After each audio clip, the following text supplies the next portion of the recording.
So as we discussed earlier, the only means of reproduction are the vegetative and asexual methods. The vegetative reproduction occurs by means of the hormogonia. Now what are hormogonia? The hormogonia are the tiny stretches of the trichomes which rapidly come out when the colony is paired. So the hormogonia are the short stretches of the trichomes which rapidly come out when the colony is paired with some object. Now the asexual reproduction can occur by the akinets or through heterocysts. The akinets are the most usual means of the asexual reproduction, and very rarely the heterocyst is used for the asexual reproduction.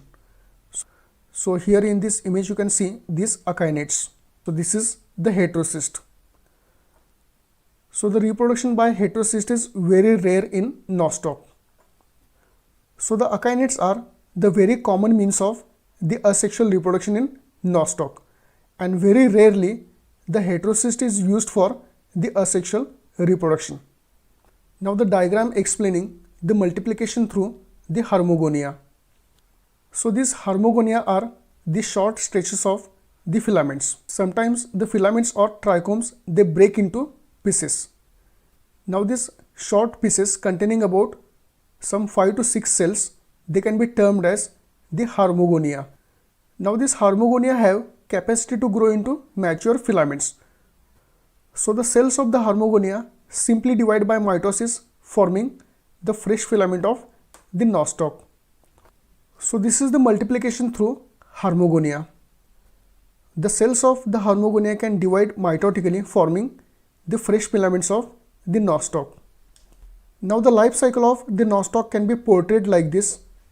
So the nostoc colonies, they form these hormogonia, which can divide by mitosis, forming the fresh filaments of the nostoc, and numerous filaments of the nostoc may come together, forming the characteristic visible colony of the nostoc.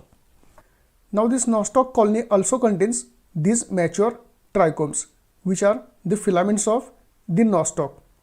These trichomes at their ends contain the thick-walled cells, which are called the akinets. Now these akinets, after germination, can produce the fresh filaments of nostoc, which in turn can form the fresh colony of the nostoc.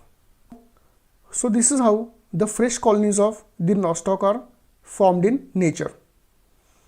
So the colonies can be formed either through the hormogonia or through the akinets. Now the systematic position of the nostoc. The nostoc is classified into the division algae because of its simple filamentous habit. Then it is classified into the class Cyanophyceae, that is blue-green algae, because the color of the nostoc colony is blue-green. Then it is classified into the order Nostocales. The main characteristic of the Nostocales is the plant body is multicellular and filamentous. So the nostoc is classified into the order Nostocales because it is filamentous and multicellular. Then the nostoc is classified into the family Nostocaceae. The feature of the family Nostocaceae is that it contains many trichomes in common mucilage sheath. So nostoc trichomes are also found in common mucilaginous sheath. And lastly, it is classified into the genus Nostoc, whose main characteristic is the cells being moniliform.